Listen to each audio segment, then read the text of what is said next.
Well, not that he could ever really be great, you understand. Oh, is that so? And in the name of St. Bridget, why not? Well, all of the really great cornet players were Irish.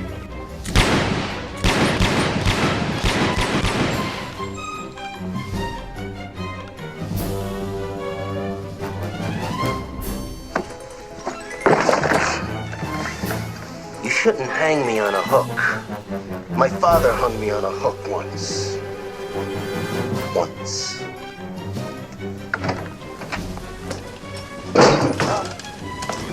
A, B, C. A always B, B, C closing. Always be closing. Always be closing. Fire! Fire! Oh, wow. Starting the show off with a bang. Oh, bump. Thank you very much. I'm Mark. And I'm Tom. And we are the Cinemaniacs. Well, welcome back. Welcome back to you, too. Yes. Have you had a luxurious post-school year period between then and now? We had a little break, too, didn't we? So that was okay. So Yeah. back in action. We had a day off. I went to Long Island. I understand that. And, did you bring anything for the audience to see, or Kind of. There was I really should have. Yes. There's a wonderful little image that you kindly sent me. Yeah. It was impressive. So we were down on Long Island, and I was looking at what was near us, and I looked and I saw that we were close to Amityville. Okay. And if you grew up when I did, and you watched the TV Oh, that I yeah. did, you gotta go. You gotta go. So we went to the house in Amityville that the Amityville horror book and films were based around. None of it's real, but the house is real. Right. And it's nestled on this cozy, cute little suburban side street. It's a really pretty house. And we just, knowing what I had read over the years, that these people who've owned that house since the film and the book have been besieged by trespassers and gawkers and people wanting to dig up the lawn and take a piece of it and knock on the door, we just kind of slowed down on the side street, snapped a few pictures, and moved on. Well, now, how did you find the address? I can't imagine their Amityville house signs. It's all over the internet. Right, okay. It's right off of Main Street. It's not hard to find. Okay. And it's cute. The owners at some point after the film changed those really iconic windows to be like normal windows, but the shape of the house is the house. Right, yeah. And it looks a little bit different. It's not white anymore. We did look at the pictures afterwards and zoom in and see if we saw any ghost pig faces in the windows, and there weren't. Right. So I believe it is demon-free if you want to stop by, but that's there. And Well, you know, that happens to fall into sort of my bailiwick. Well, it does. And my understanding is that the author and George Lutz, who wrote the thing, came out afterwards and said he made it all up. Oh, yeah, everybody has pretty much recanted Yeah. everything. Bad stuff did happen there, but it was not of the supernatural Right. variety. It was. But it was a great story. Yeah. Oh God, one of my it's- favorites growing up. It's still scary. Yeah. That movie creeped me out as a kid, traumatized me. So When it even was- the original with James Brolin and Yeah. Margot Kidder, I mean, it's really effective.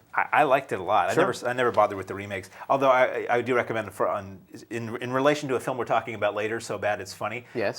Amityville, I think it was Amityville 4, which was about the people who lived in the Amityville house having a yard sale. Patty Duke lives in the Amityville house, and they have a yard sale, and the items of the house go to people's houses Right. and are still haunted. So Right. I believe it's Amityville 4. It's about time, and it's about a haunted clock. Okay. So anyway, I did that, and I went to the Lyndhurst estate in Tarrytown, New York, which is where the Dark Shadows movies were shot in the early 70s. Right. It's a beautiful rolling hills, gigantic estate that was owned by some, captain of industry along the Hudson River. And you can take tours of the house and the grounds and everything. And it's just, if anybody is near Tarrytown, I highly recommend it. It's very affordable, and you could basically spend a day at this place. Great. And being a huge fan of the Dark Shadows show and the movies, it Sure. was really cool to walk the hallowed grounds, as it were. Okay. And I saw movies. Did you see movies? Imagine that. Yes, Yeah. we did. So anyway, yeah, I didn't bring any pictures of any of that stuff. I just wanted to jaw on about it. and Okay, kill some fair time. enough. So did you see anything this last Saw week? a couple of things, good and bad and indifferent. So shall we get into it? Oh, please, could we? Well, if you ever wanted more of your action adventure superhero things, don't worry about the timeline or anything like that, because they'll always come up with a logical reason to bring out another one. And this one is X-Men: Days of Future Past. Nice to know. Yes. If I may, Sure. before you, I don't want to give anything away. Before I tear it apart? Before you unleash hell upon this film. No. So I've liked all of the X-Men movies, and Even when they go back and they do the young X-Men First Class. First Class I thought was great. Right, and I did too. Generally hate the whole reboot, let's cast everything younger and hotter and Right. whatever stuff. But I thought First Class was so well done that didn't matter. After First Class, my thought was, keep making these movies. Sure. Give me where they're at every 5 or 10 years until you get caught up, because I want to see them in every era. So this film starts off in a future from now where the Earth has been devastated, It's bad basically. news. There was a war against mutants. Most of the mutants were killed off. Most of the people who sympathize with the mutants were killed off. And all that's really left are these giant robots called Sentinels, which basically can absorb the power of any mutant and just turn it back on them. So they're basically, it's like, where the Jedi were at one stage in the Star Wars movies. They're on the run and they're huddling and they're trying to figure out what to do.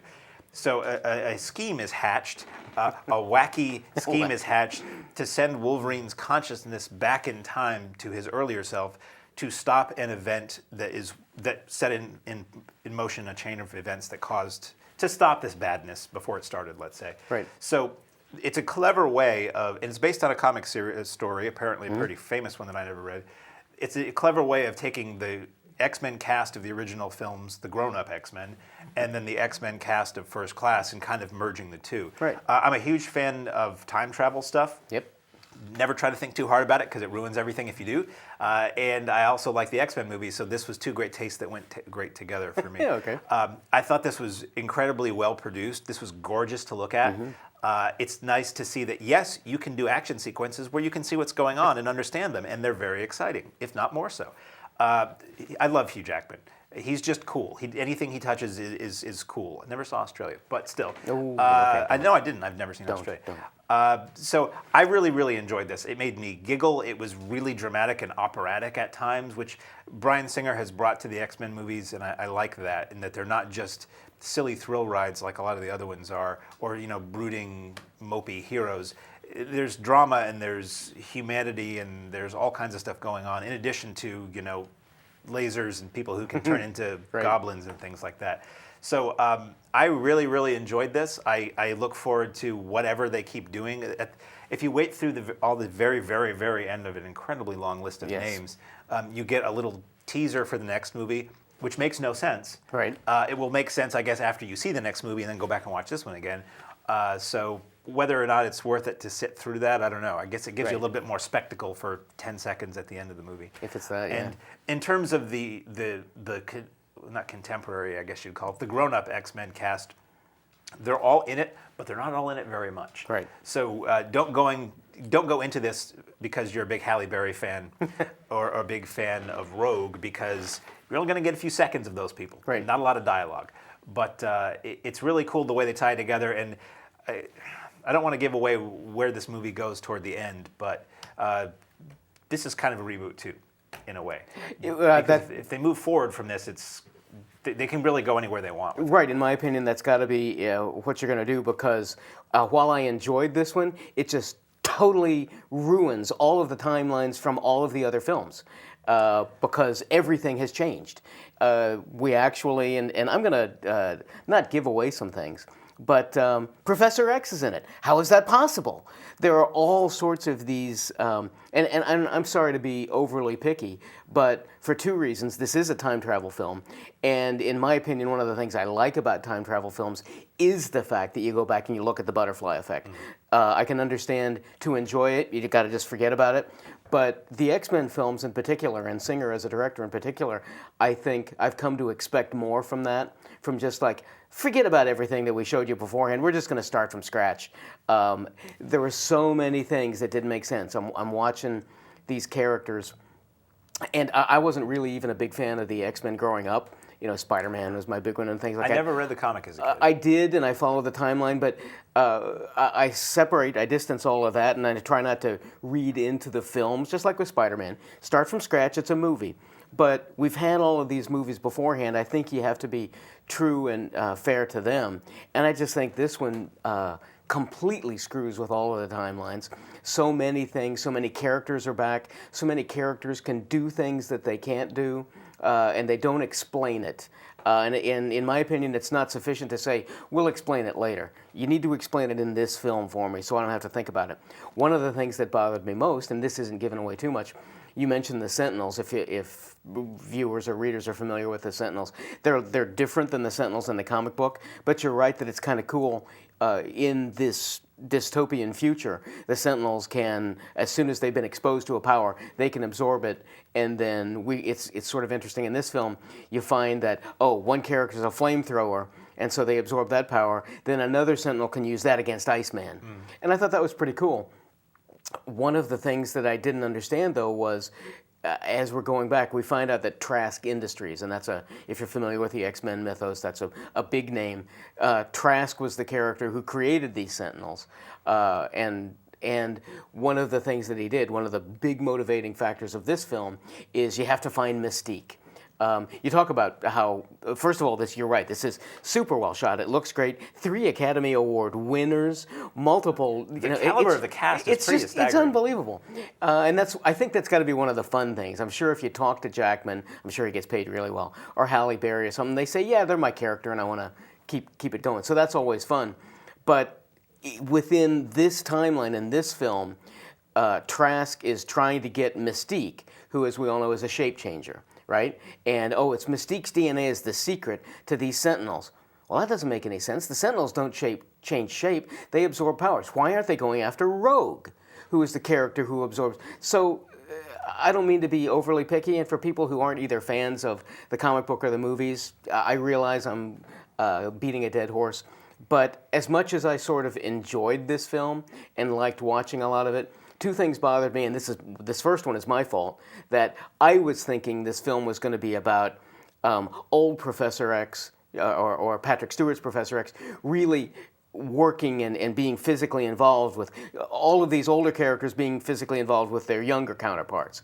Now then I would immediately ask, well, how do you do that? You create matter, blah, blah, blah. Right. So I'm just kind of setting myself up maybe to be disappointed, but it wasn't that. You're right, it's about a time travel where Wolverine's consciousness gets sent back. They have a lot of fun with that. And I think this is very much in keeping with so many of the rest of the X-Men. You're right that I tend to look at the X-Men as being primarily an action-adventure flick that has some drama and comedy thrown in real nicely, and this does that exactly well.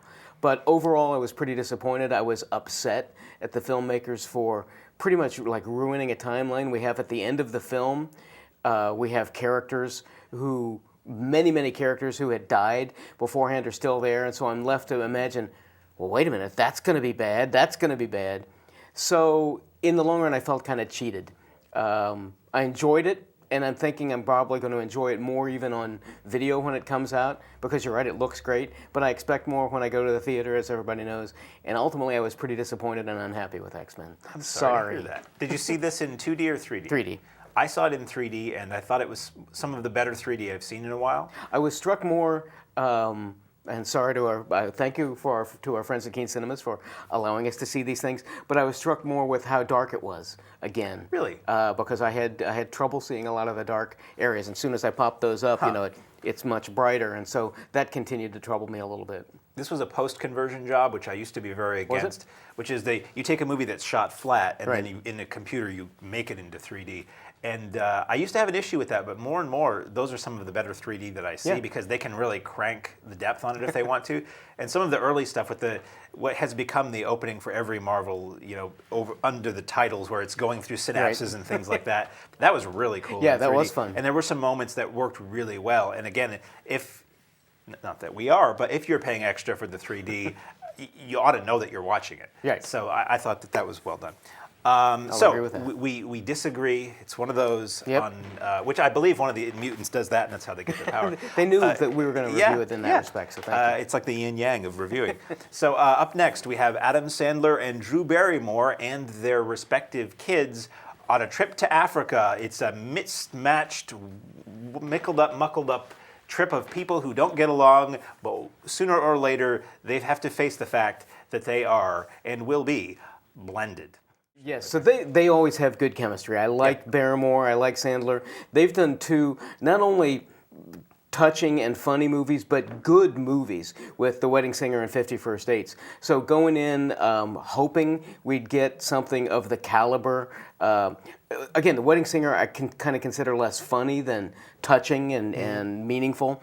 And 50 First Dates, very, very clever, very, very funny. I was really hoping for that and was ultimately disappointed. This is pretty methodical. Yeah.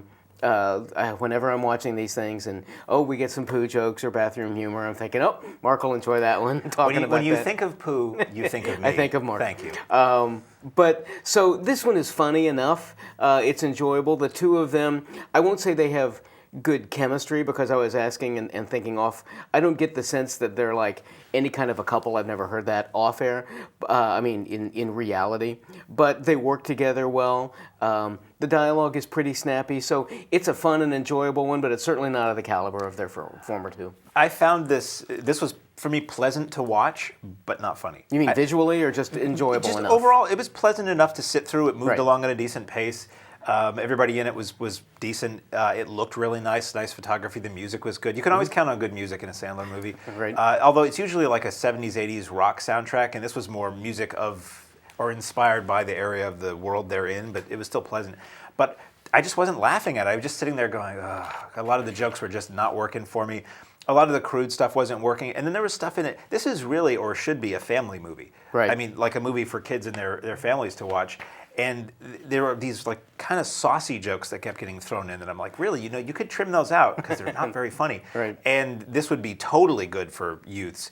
But when you see, two rhinos just going at it in the distance, I'm like, Right. that's not A, not terribly funny, and B, if you took that out, that 6-year-old over there wouldn't be having questions. Right. Are the adults who are going to be, at whom that's really aimed, are they going to enjoy that? No, it's just kind of cheesy and thrown in there. I think you're right that I was hoping, and he's given us more very family-oriented stuff, and I was hoping and thinking he'd go more that route. It was just a little bit of a head-scratcher for me because so much of it is geared toward parents and kids and discussions that they could have. And I liked a lot of what it did in terms of, he was a decent guy in this movie. He's not a jerk. And everybody in it, ultimately, things work out for the better. And it leaves you on a positive note. But at the same time, I'm like, I've been here for almost 2 hours and I haven't really laughed once. And this is supposed to be a comedy. So that's unfortunate. Right. But the people in the theater seem to enjoy it. And they're his audience, so I would probably say if this looks good to you, it's probably going to give you what you're looking for. Yeah. I just might not take very young kids to see it, just because of some of the content, and maybe I don't know, maybe some of the content would go over their heads, but Right. it just seemed a little unnecessarily crude to me at times. I'll agree. So that's all we have in the theater, and we thank our friends at Keene Cinemas, as I Yep. believe you already did, but can you ever thank them We enough? can't do it. For giving us these fine films to watch. Fine. Well, Better opinion. Well, films to watch. we'll Films say to that. watch, and We can discuss whether they're and, fine. and in such a nice presentation because once again they look really good.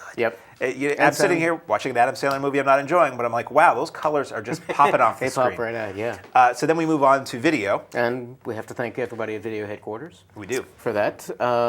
Moving on then, our first film, we have quite a few for you. A group of Navy SEALs is trapped behind enemy lines after a failed operation, and things keep going from bad to worse. And Mark Wahlberg, I can say his name eventually, ends up being the lone survivor. Never. So speaking of a title that gives away the ending. Yeah, and unfortunately that is kind of the case, and I thought going into it, now this is, it's obviously based on a true story, a pretty well-known book from the, I believe, a New York Times collaborative author, but this had a lot of press before it came out, the book itself and the film, and that is one of the problems going into it, is that based on the title of the film, and I gave it away for you, sorry, with the introduction, but you kind of know that going in, and so that detracted a little bit for me. I don't think this film is about that. What I took from this, and I wasn't crazy about Lone Survivor, I didn't think it was all that well made, and I didn't think it was all that gripping. What I took away from it was, holy cow, look at what these guys, and not just this group, but our soldiers have to face every single day. And just the going from bad to worse, and how this team in particular survived as long as they did and what they have to face. That's ultimately what I went away with. And I think probably in many respects better. I just recently watched Zero Dark 30. I've been thinking a lot of these films that try to put you in the the place of a soldier. I think this one does it as well as any of the other ones. It was.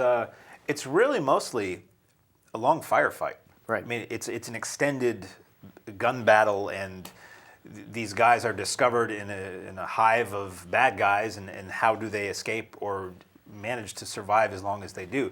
It's really brutal. It's really graphic. It's not a smiling movie by any stretch of the imagination. But there is a glimmer of hope and positivity for humanity in international relations in the middle of this that I didn't expect. It was kind of nice that was in there. The kind of thing that probably some of the people who went to this movie in the theater probably didn't want to hear, but it's the truth. Right. So hey, I won't get into that because it's a surprise in the movie.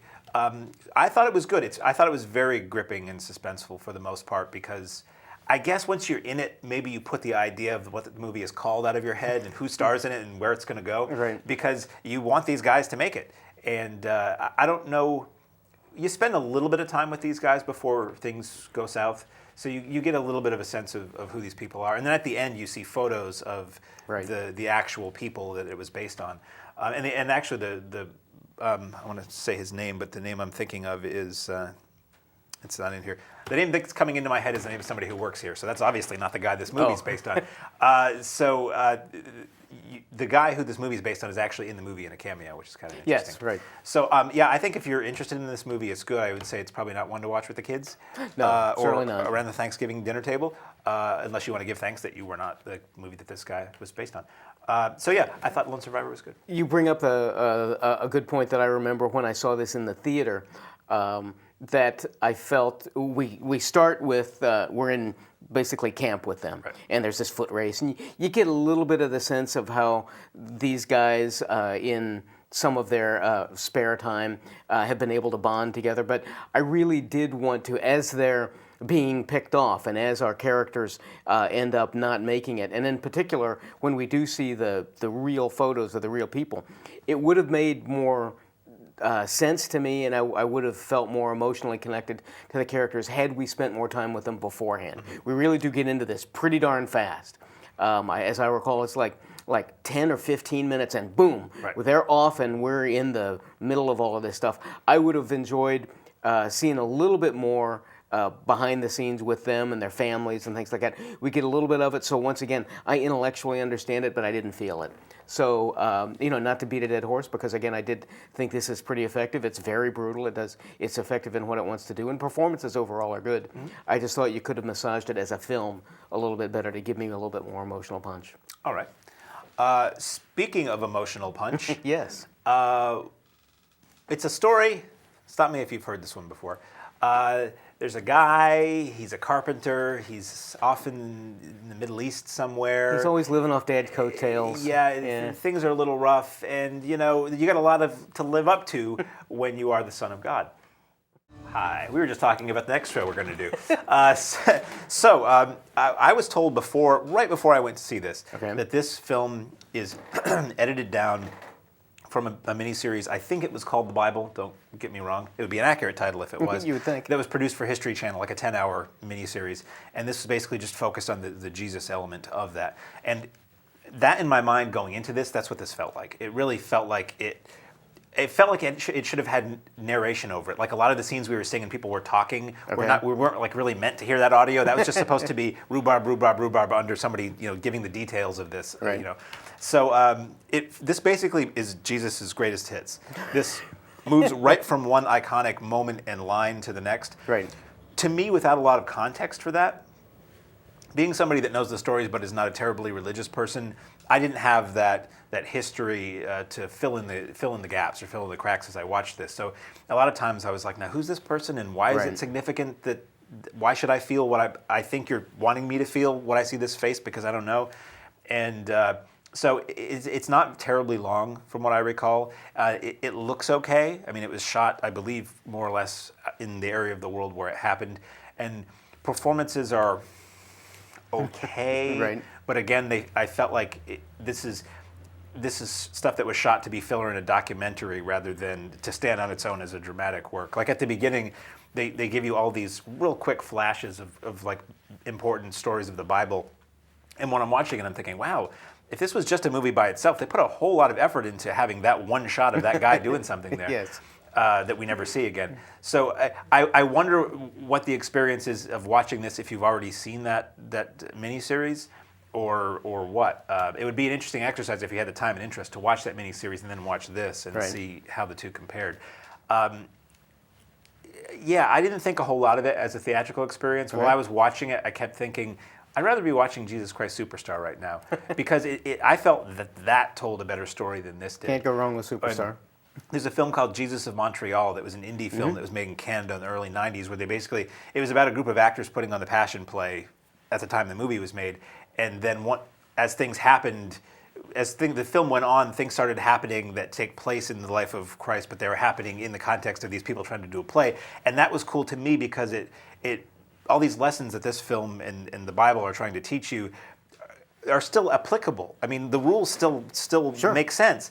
But when you're doing that, in ancient, wherever this took place, because I'm real good with history, it seems to have less impact on your life now than if you're setting it. So I'm watching this movie thinking, all the other movies I think I should be watching instead. Like if you took his life and set it in the modern day and tried to teach those lessons, I think it would have more of an impact on people than what we have here. So for me, this wasn't terribly interesting. It was pretty light and weak. Right. For religious people, this probably means a whole lot more, and they would find a lot more out of it. So I guess I'll leave my comments at that. Well, I think not only will they find a lot more out of it, they're going to understand it a good deal better. I went into this under the assumption or hearing that it was from the same producers of this huge documentary, or this huge miniseries rather, and that they'd gotten a whole bunch of money, and so they went back and they're going to retell the story again. So I went into it expecting that. I was not terribly impressed with just the technology of it. It doesn't look all that good.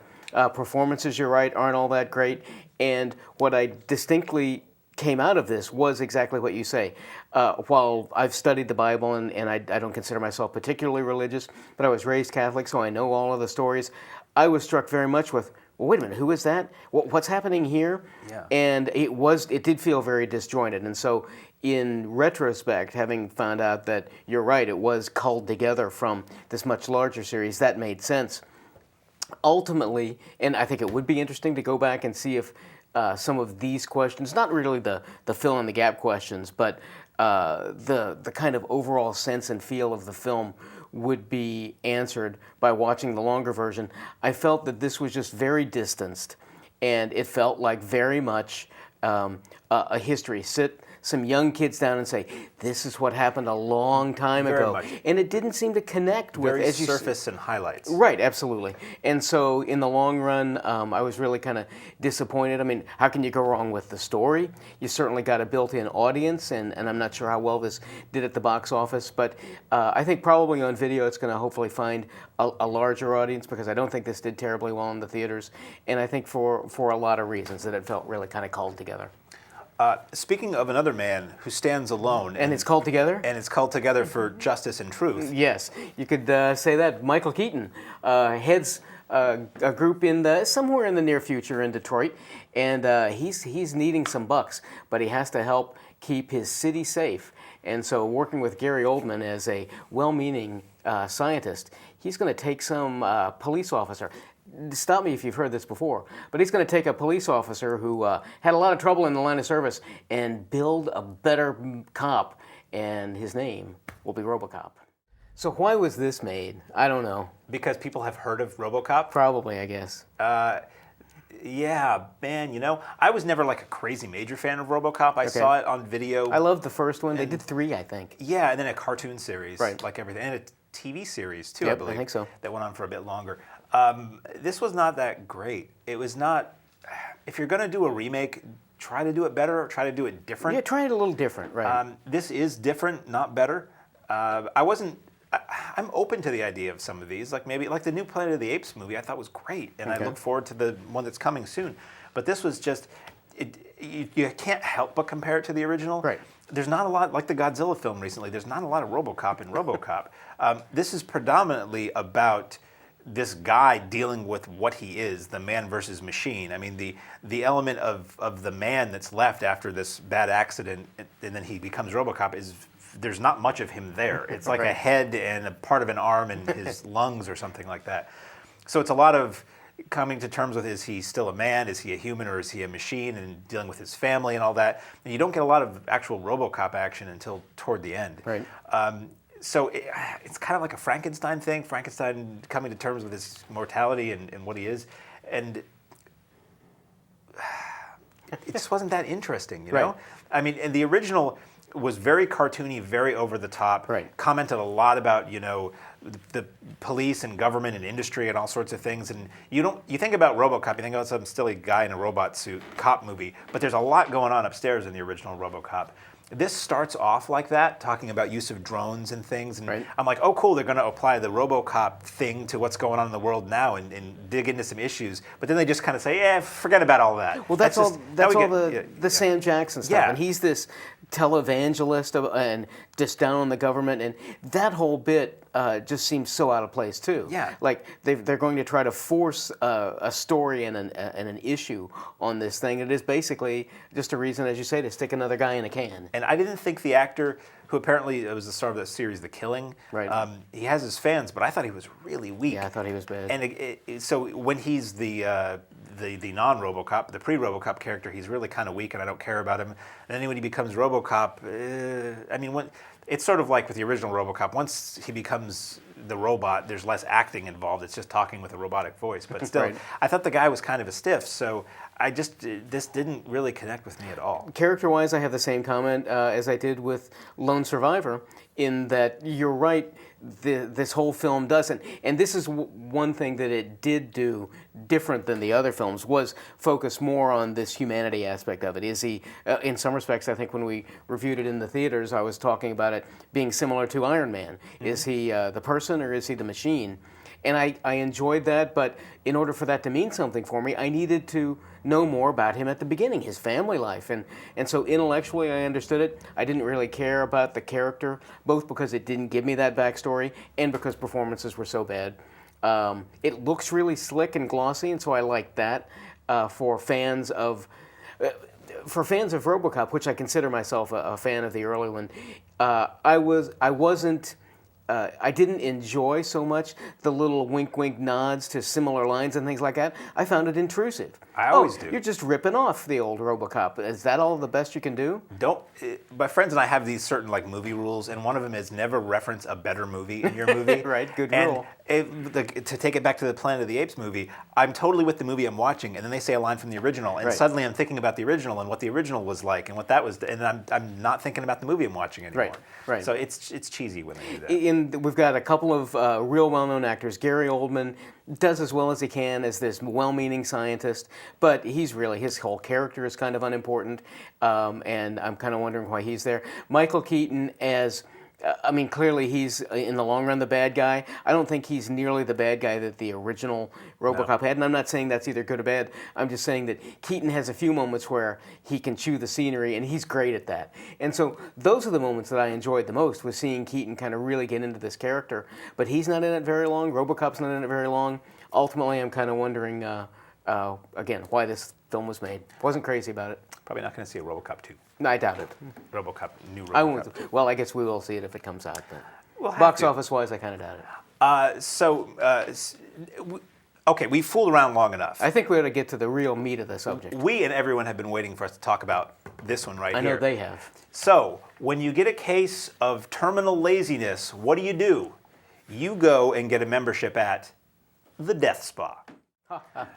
So this is a film. This is another one. I have to mention that yet another one that through your nefarious means you were able to acquire and let me watch. Not nefarious asked me means. to watch. They asked me if I wanted. Yeah, it's not nefarious by any means. Death Spa, yeah, definitely. So this is a film shot in 1987, released straight to video in 1989. So there's this company called MPI that's been around forever, and they've since the 80s, and I think they put this out on video in the 80s. They've come back with this sub-label called Gorgon Home Video that was big. They used to use for horror releases. I remember that, seeing it in the theaters. So this is cool. They're relaunching Gorgon Home Video in the Blu-ray DVD era with Death Spa as the premiere release.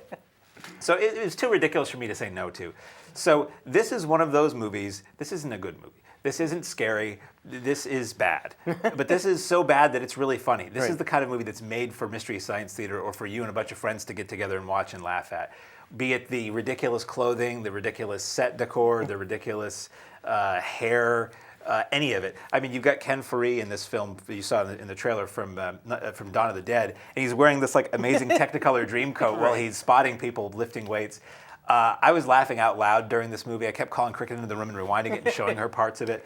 I thought this movie was thoroughly entertaining. Doesn't make a whole lot of sense. Right. Why is this happening? Is it that it's this amazing high-tech computer system that controls everything? Is it going haywire? Has it become sentient? Is there somebody trying to off people with this thing? Is it a ghost? Is it possession?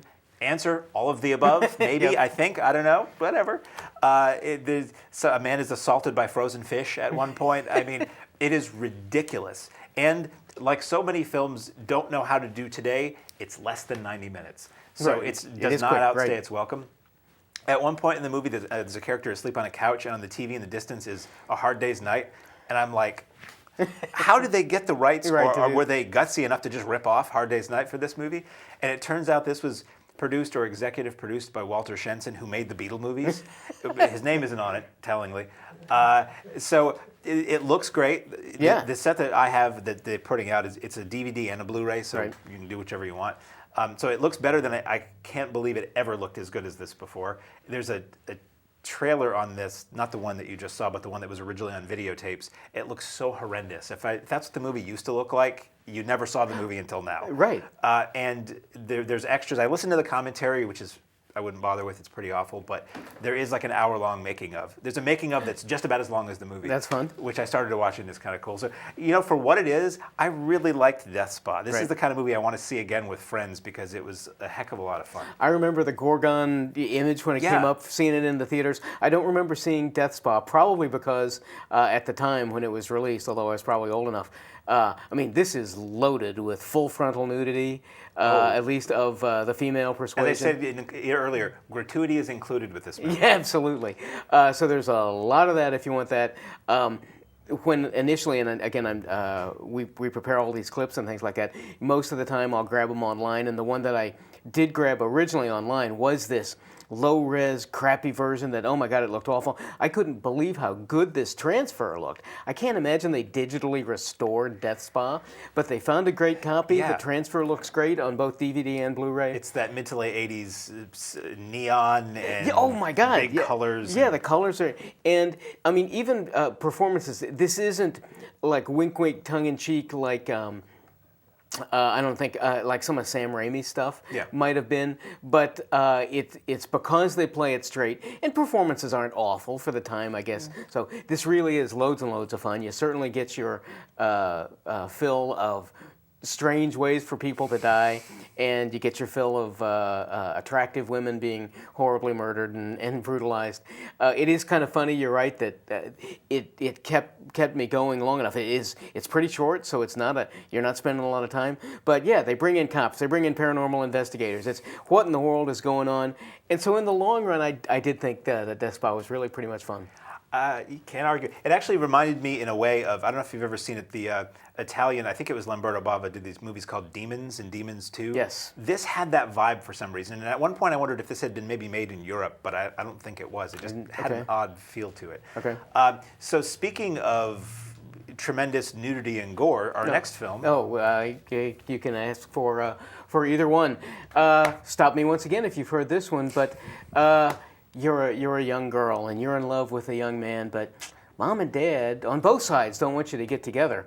But you just have to find a way to bring it all together and prove to your other person that you're into. I'm trying to build my way into this. Prove that you have endless love. There, say that. That was silhouette nudity we just saw there. Was it? I think so. Not a remake of the 1980-81 which I was expecting going in. Same here, since everything is a remake these days, I just figured. But you could also call it like First Love. While I was watching this, I was thinking, why is it Endless and not? But because people know a song and a movie called Endless Love, and they're trading on that. I thought this was well made. This was nice looking. Most people in it were pretty good. It wasn't we've seen a lot of movies, okay, folks?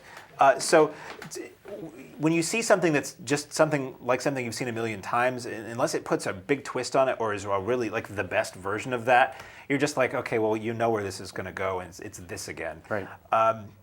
So partway through the movie, I sort of sat back and I like, this is a movie that's for teenage girls, really.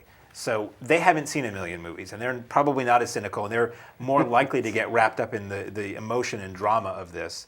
And for them, I think they'd probably like it quite a bit. Right. And I didn't dislike it while I was watching it. It was just sort of a more of the same thing for me. Right. And I kind of went along with, I mean, the two leads are like nice people, and it was nice to see a movie with nice people.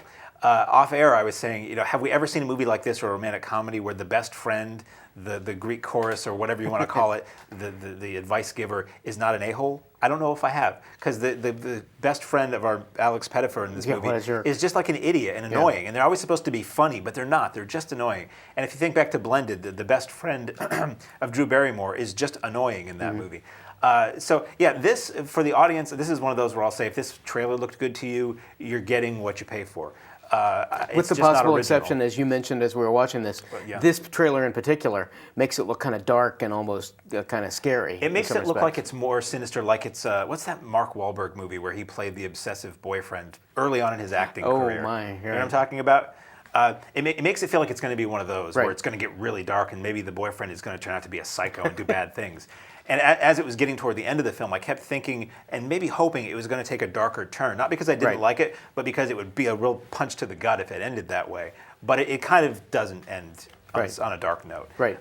So yeah, everybody in it was good. It was odd when I looked it up that just about everybody in this movie is British except Bruce Greenwood and Robert Patrick, which is always odd to me. But the accents didn't give it away, so that was cool. Right. So yeah, not a movie I would voluntarily watch, but one that I didn't feel like I had necessarily wasted my time by watching. Right, a little more to say. We've seen the story a zillion times. It's Romeo and Juliet, and with not even many twists on it.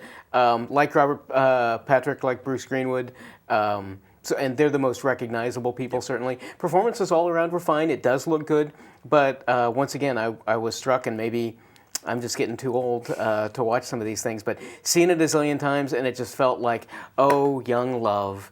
And yeah, I think many of us are familiar with Young Love. I think you're right that for the audience, if you haven't seen a zillion of these, if it's one of those WYSIWYGs, what you see is what you get. And performances overall are fine, so I think it'd be a perfectly viable rental available for you. And that's pretty much all we got this week. That's probably it. Next week will probably be a little bit more jam-packed. Some things we didn't cover this week, and we will cover next week, and some new stuff. Catching up with some things at the theater that we didn't get a chance to. Maleficent. Yeah, there you go, Maleficent. Which I think should look visually amazing. Million Ways to Die in the West, and then Cruise's new movie that will bomb at the box office. Poor Tom. So anyway. You heard it here first, folks. Right. So I guess, unless there's old business or new business. None whatsoever. Just show business. Yes, there you go. I'm Mark. I'm Tom. And we are the Cinemaniacs.